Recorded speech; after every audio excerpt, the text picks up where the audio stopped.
আমরা যদি ইতিহাসের দিকে তাকাই, হাওয়া মহল 1799 সালে পুরোদাহ ব্যবস্থা বজায় রাখার জন্য শহরের প্রাসাদের সম্প্রসারণ হিসেবে কিন্তু নির্মিত হয়েছিল। মুঘল ও ব্রিটিশদের অনুপ্রবেশের পর রাজপরিবারের নারীদের সাধারণ মানুষ বা রাজপরিবারের বাইরের কারোর সামনে আসতে দেওয়া হতো না। ফলস্বরূপ রাজপরিবারের মহিলাদের দিনভর কোনো মিছিল কিন্তু দেখতে দেওয়া হতো না। তবে এটিকে কাটিয়ে ওঠার জন্য রানা সাওয়াই প্রতাপ সিং মূল প্রাসাদের সামনে একটি মহৎ 5 তলা মুকুটাকৃতির ঘোমটা নির্মাণের নির্দেশ দেন। এর অনন্য স্থাপত্যের কারণে রাজকীয় নারীরা প্রতিদিনের শহরের দৃশ্যের পাশাপাশি রাজকীয় শোভাযাত্রায় লিপ্ত হতে পারতেন। হ্যাঁ বন্ধুরা, আজকের এই ভিডিওতে আমরা আলোচনা করতে চলেছি রাজস্থানের হাওয়া মহল নিয়ে। তাহলে চলুন আর দেরি না করে ইতিহাস অনুসন্ধান ইউটিউব চ্যানেলের হাত ধরে জেনে নেওয়া যাক রাজস্থানের সেই হাওয়া মহলের অজানা কিছু ইতিহাস। হাওয়া মহল 18 শতকে লাল চাঁদ ওস্তাদ দ্বারা ডিজাইন করা হয়েছিল। তিনি নাকি রাজস্থানের ঝুনঝুনুর খেতড়ি মহল থেকে অনুপ্রেরণা নিয়েছিলেন। হাওয়া মহল এটিকে যদি ইংরেজিতে অনুবাদ করা হয়, যার অর্থ হয় বাতাসের প্রাসাদ, এবং এই নামটি একটি চতুর শীতল ব্যবস্থার উল্লেখ করে, যা রাজস্থানের তীব্র গ্রীষ্মকালেও ভিতরের কক্ষে মৃদু বাতাস প্রচার করে।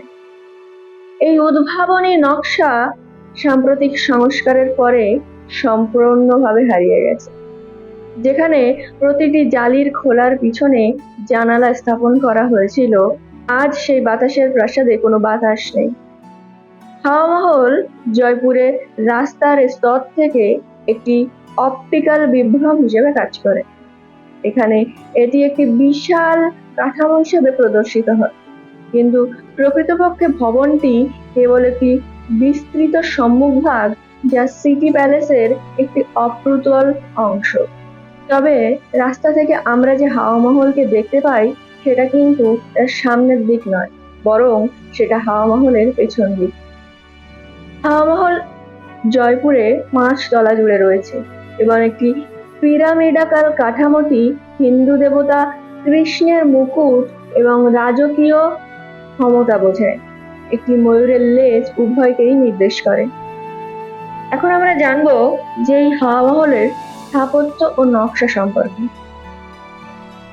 এই অনন্য 5 তলা বিশিষ্ট পিরামিডাকাল প্রাসাদের স্থাপত্যটি, যার উচ্চতা ছিল 15 মিটার, উঁচু ব্যাস থেকে লালচাঁদ ওস্তাদ। ভবনটির নকশায় ইসলামী মুঘল স্থাপত্যের সাথে হিন্দু রাজপুত স্থাপত্যের চমৎকার মিশ্রণ দেখা যায়। পূর্বের শৈলটি বাঁশিওয়ালা স্তম্ভ, পুষ্পশোভিত নিদর্শন এবং গম্বুজযুক্ত ছাউনি দেখে এটা স্পষ্ট সেখানে খিলান এবং পাথরের ইনলে ফিলিগ্রি কাজটি পরবর্তী শৈলীর প্রকাশ। শহরের অন্যান্য বিখ্যাত ল্যান্ডমার্কের সাথে সামঞ্জস্য রেখে, যা যথাযথভাবে পিঙ্ক সিটি হিসেবে ট্যাগ করা হয়েছে। এই স্মৃতিস্তম্ভটি লাল এবং গোলাপি বেলে পাথর দিয়ে তৈরি করা হয়েছিল।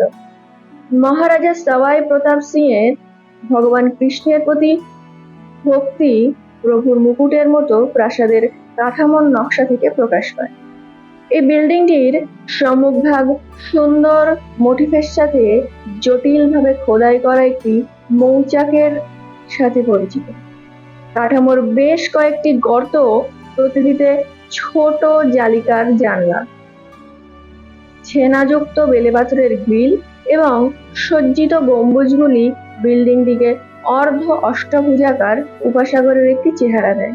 এখানে মোট 953টি বিস্তৃতভাবে খোদাই করা ঝাড়খা বা জানলা আছে, যার কয়েকটি কাঠের তৈরি। এই ঝাড়খাগুলি এমনভাবে তৈরি করা হয়েছে যে বাতাসের মাধ্যমে প্রাকৃতিকভাবে সঞ্চালিত হয়, ভেনুটির প্রভাব তৈরি করে। এইভাবে গরমে গ্রীষ্মে পুরো কাঠামোটি শীততাপ নিয়ন্ত্রিত করে। প্রতিটি ঝাড়খায় একটি ছোট চেম্বার আছে, যেখানে কেউ বসে রাস্তা দেখতে পারবে। প্রতিটি চেম্বারের মাঝখানে থাকা ঝর্ণাগুলি ঝাড়খার মধ্যে দিয়ে প্রবাহিত হালকা বাতাসের সাথে ভালোভাবে প্রশংসা করে।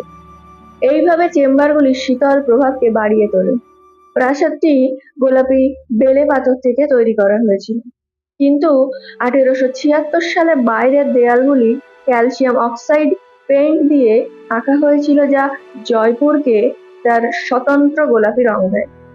1799 সালে আবার মহারাজা সওয়াই প্রতাপ সিং মারাহর নির্দেশনায় স্থাপিত লালচাঁদ উস্তা সিটি প্যালেসের মহারাজার হারেমের জেনানা অংশের সম্প্রসারণ হিসেবে প্রাসাদটি নকশা করেছিলেন।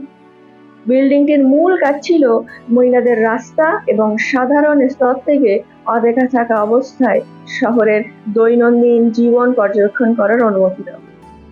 মহারাজার বহু স্ত্রী ও উপপত্নীকে বহির্বিশ্ব থেকে জোরপূর্বক বিচ্ছেদকে পর্দা বলা হয়, এবং শব্দের উৎপত্তি মানে পর্দা। হাওয়া মহলে পর্দা ছিল না, কিন্তু জটিল মার্বেলের গ্রিল ছিল, যা ঝাড়খা নামে বারান্দার প্রতিটি ছোট জানলাকে ঢেকে রাখত। অত্যাশ্চর্য জালির কাজটি প্রাসাদের অভ্যন্তর থেকে সর্বোত্তম প্রশংসা করা হয়, যেখানে নির্মাতাদের দক্ষ কারুকার্যের হাতেই দেখা সম্ভব। বন্ধুরা, এখন আপনাদের মনে হতেই পারে যে এই জয়পুরে যেখানে হাওয়া মহল আছে সেখানে আপনারা চাইলে কিভাবে পরিদর্শন করতে পারেন। তাহলে চলুন সেই বিষয়টিও জেনে নেওয়া যাক।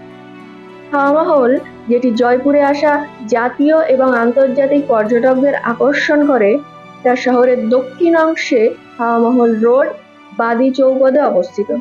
এটি সকাল 9:30 থেকে বিকেল 4:30 পর্যন্ত সমস্ত দিন পরিদর্শন করা যেতে পারে। তবে সূর্যের সোনালী রশ্মি এই রাজকীয় ভবনে পড়লে এটিকে আরো মার্জিত এবং জমকালো চেহারা দেওয়া হয়। মহলের জাদুঘরে সংরক্ষিত প্রাচীন নিদর্শনগুলি একজনকে সমৃদ্ধ অতীত, সাংস্কৃতিক ঐতিহ্য এবং রাজপুতদের উচ্ছ্বাসিত জীবনধারার আভাস দেয়। গন্তব্যে পৌঁছানোর জন্য কেউ ট্যাক্সি নিতে বা গাড়ি বুক করতে পারেন।